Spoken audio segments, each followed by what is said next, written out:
Hey guys, Zach here with Minimal Escapes, and today I wanted to share with you the 5 tips I wish I knew before I started to attempt to breed neocaridina shrimp.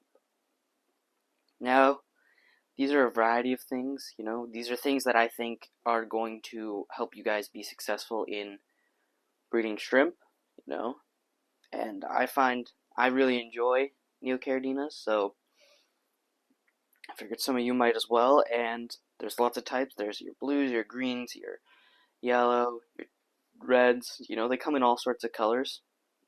Even these Rileys are neocaridina.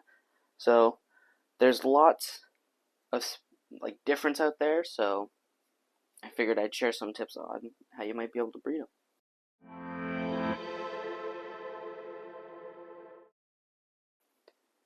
Alright, so tip number 1 is to keep your water nice and stable. Now, I'm not talking about when you first set up a tank and you go through like a week or two and then you just leave it. I'm saying once you've got an established tank, your beneficial bacteria, it's been running for like a month, I'm saying you want to try to keep it pretty much at that, like however that is, as much as possible. I find you don't have to do too many water changes with shrimps. They really like it to be consistent. And I also don't want you guys to be adding a lot of other chemicals into your tanks. If you're keeping shrimp, or even fish in general, the alkalinity and the pH of your water should just be at whatever comes out of your tap, because most of us are going to have water that's just fine. Don't start adding stuff that's going to make it really inconsistent, and it's going to stress your shrimp out, and it can even stress your fish out. So, don't add a lot of stuff, and honestly, you don't have to change the water that much. This tank, I've changed the water once in the last year, I think. It was when I was moving the tank, and that was the only time I've really changed the water. Of course, when there is some evaporation in the tank, like I'll top it up, but that's about all there is for any sort of new water or different kind of water movement, I guess.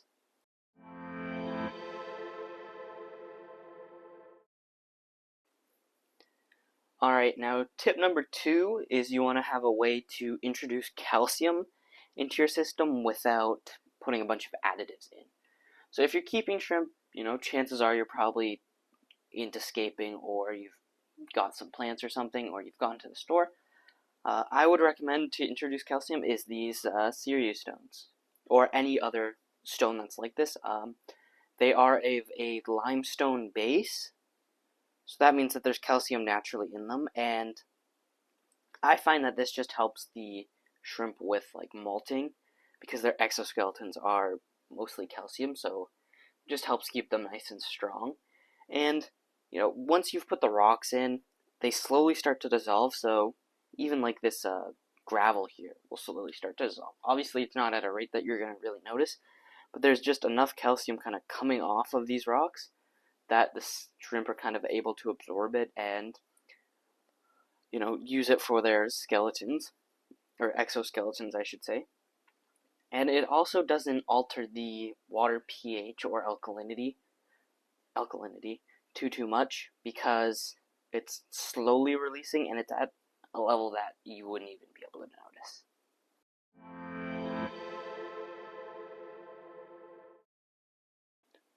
Alright, my next tip is to keep your shrimp with lots of plants. I know that this might be kind of odd, or this might seem a little out of place right now, but I would very much recommend keeping your shrimp with lots and lots of plants.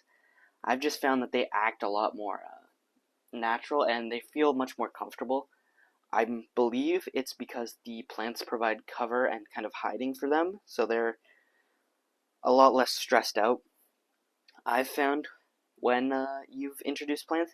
And the other thing with plants is that since they filter the water and they take out excess nutrients, they're most likely one of a must if you're going to be trying to keep your water stable and not changing it too much. You could run a filter and everything on a tank, but at a certain point you're kind of going to run into a wall if you don't have plants.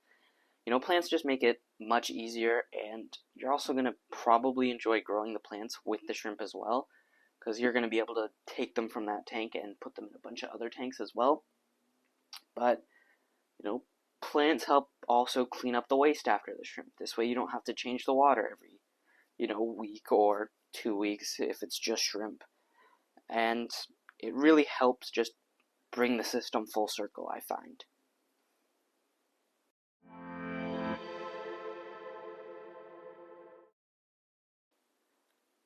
Alright, and my fourth tip is to make sure that the shrimp have lots of food available to them. I've just found that if you get a colony and you're trying to start from like 10 or 12 or something like that, you don't really reproduce if you keep them hungry the whole time. So like in this new tank that I've set up, there's no algae, there's nothing really for them to eat. The wood isn't really producing any, there's no sugars leaching out, so there's none of that like white kind of like fungusy looking thing that kind of coats some like spider woods and stuff. That's sugars leaching out, and shrimp absolutely love that. They'll go to town on that, but this tank doesn't have any, so what do? I've got some just little pellets right here, just some like extreme pellets, just little shrimp things, so you can see them. They're nice and small. All I do with these is I just like drop them in, maybe once a week I'll drop one in, and if I find that the shrimp are eating them really fast, I'll up it, or if I find that they're not really, I'll probably stop. The tank that you saw in the first clip with the blues in it, that one, you could see the algae all on the front glass there, so I don't really have to feed it. They just go absolutely crazy on it. They just love the algae. But I found that as long as you provide enough food for them, they'll start reproducing like crazy. They understand that there's an abundance of food and that they're able to feed their offspring if they have any or something like that. And I find it just triggers something in them.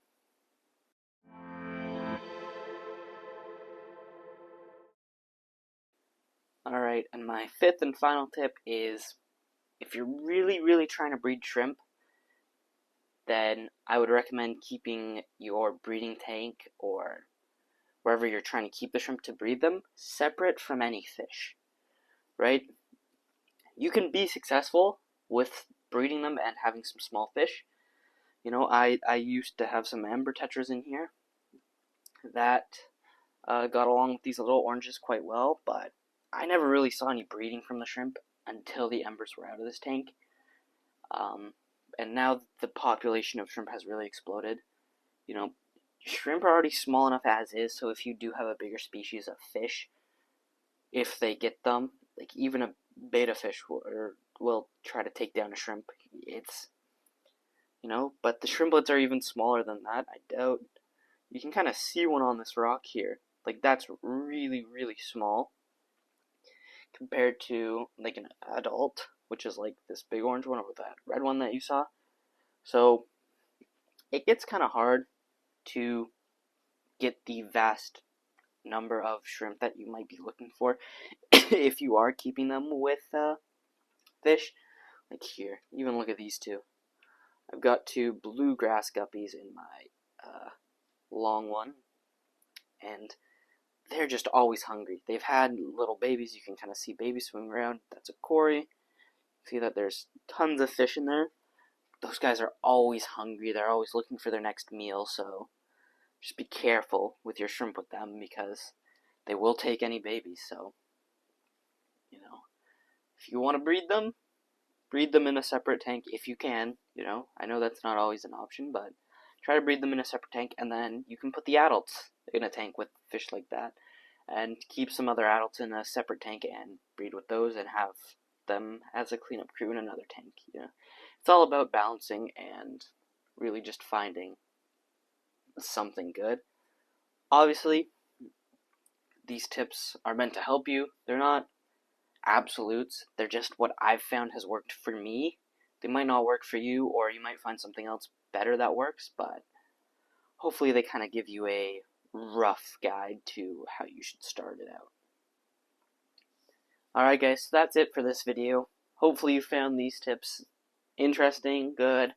Maybe they're going to help you, hopefully shed a little light into how you can keep your shrimp, and hopefully it helps you with breeding shrimp. But that's everything, and thank you so much for watching.